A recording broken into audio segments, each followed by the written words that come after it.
Shalom, shalom. This is Brother Hillel Yah. I'm Maliki. Shalom, I'm Brother Emmanuel.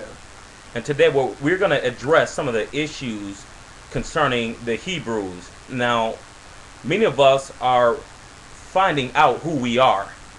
And that is the true sons of the, we are the true sons of Israel. However, there are many brothers who have come to this understanding that is using this as a way to perpetuate racist bigotry towards white skin, which is totally unacceptable. And so what we're going to do today, we're going to show that even though we are the children of Israel, that does not give us a right to bash white skin. Right. Also, the problems that are befalling us as a people are not, we cannot blame the white man for them. Okay, and as we read the scripture, we're going to show that it is Yahweh. Yahweh is the name of the Creator. It is Yahweh who put these things up on us because of our disobedience and because of the disobedience of our forefathers. So what I'd like to start with is a brother named Cornelius from the scriptures. You'll find him in the book of Acts. Book of Acts. Let's go to Acts chapter 10. Acts chapter 10? Yeah. Okay.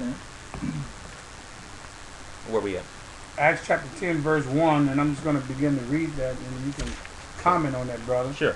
And when he had called unto him his 12 disciples, he gave them power against unclean spirits to cast them out and heal all manner of sickness and all manner of disease.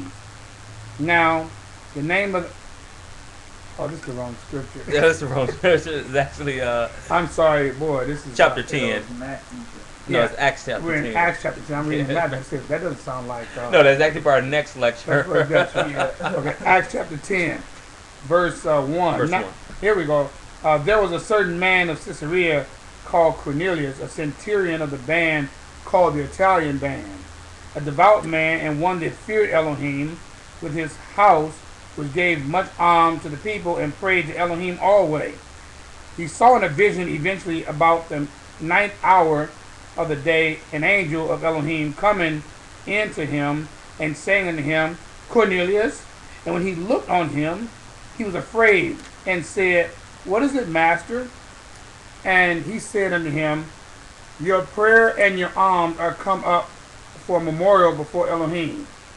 Now send men to Joppa and call for one Shimon, whose name is Peter or Kepha. So this is Acts chapter 10, dealing with Cornelius. Now, Right. What's so unique about Cornelius? Well, what's unique about Cornelius is Cornelius is a Gentile, or he is a Italian, Okay. which is a son of Japhet, which is a European man. But as you can see here in verse 2, the scripture said he was a devout man, one that feared Elohim with all his house, which he gave much alms to the people, and he prayed to Elohim. And so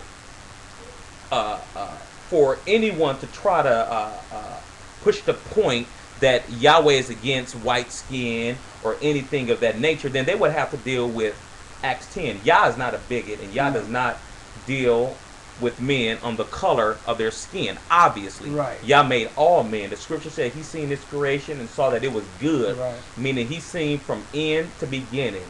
Okay? And so everything that Yah created, he saw that it was good. Right. And again, it is through man's contamination that man began to want to rule over men and dominate men. Just the natural, it's like the natural order of man today, in its simple state, to try to dominate over men any way possible. And one of the main ways that we know is using race as a way to dominate men, whether white man or black man. So pretty much before we go any further, I think it's safe to say that Yah does not deal with men, in relationship to color of their skin, but in relationship to righteousness. In other words, how they relate to his instructions. That's right. His Torah, his word. Right. Okay, so pretty much really all are welcome into this thing.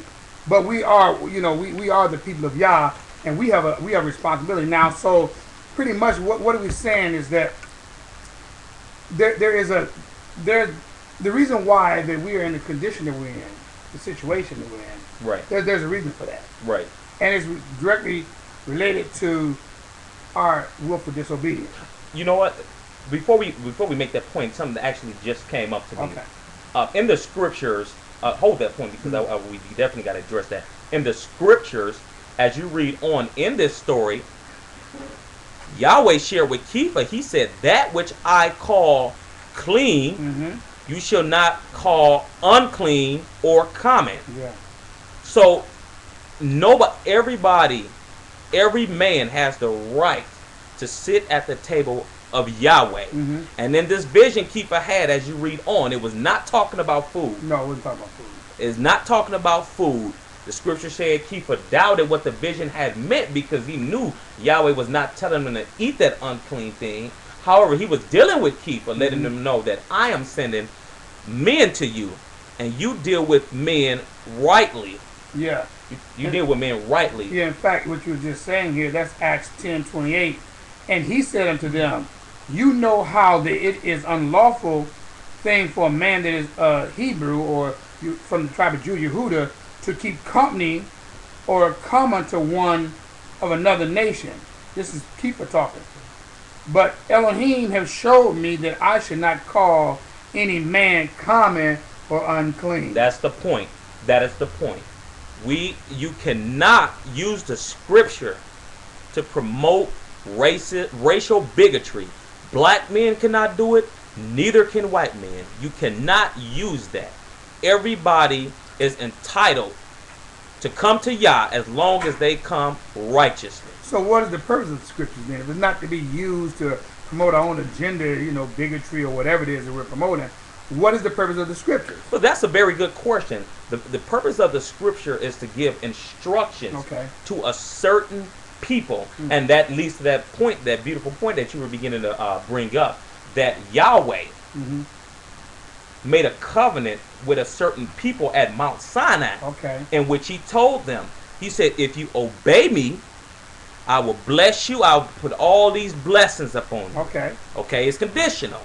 If you obey me, I will bless you. All nations will call you blessed. He who speak against I will bless those who bless you, right? And curse those who curse you. Abraham the covenant. He spoke to Abraham in Genesis chapter 12. Right, and also when he called him out. Right, and also was that in Exodus 20? Yes. In Exodus also, and in Deuteronomy 28. What he also mentioned was, if you disobey me, I am going to put all these curses upon you. Okay, now you know what? This is good because then we're just sitting here sharing this information. We're looking out to you out here in YouTube land. We're saying a lot of things, but we're going to demonstrate this from the scriptures. Right. Okay, we're going to not opinion, right? Not opinion. We're going to actually go to the scriptures and see where Yahweh spoke these things. Okay. And so now these scriptures you said are written to a certain people. Yes, sir. Yes, sir. Okay. We need to know who these people are. We understand now that the people Yahweh are talking to are his people, and we're the people. The so-called African Americans in America, also the so-called Negro or colored or black people, throughout the world, this book is talking to. That was led away captive in ships. We're gonna take a look at that. Right. And again, we're not coming as a contradiction. No. All men are welcome to the table. That's the point we're making. However, again, there was a people who were scattered because of disobedience. Yes. And like I made the point earlier, that when the children of Israel came out of Egypt, the scripture said they came out a mixed multitude. A mixed multitude. So any man who wants to serve Yah, bar color, bar race, is able to come. Yes. However, there are scattered people who lost their identity because of the disobedience to Yahweh, that Yahweh has given this book to. Okay, and so that's what we're going to go to here in Genesis. Okay. Well, first, I think we need to look at, kind of like set this foundation here. Let's go to Genesis chapter 12. When we record this after the flood, the earth was replenished again, and then there was the Tower of Babel, where Nimrod, Cushite, he's of the tribe of, he's a descendant of Ham. How he led the people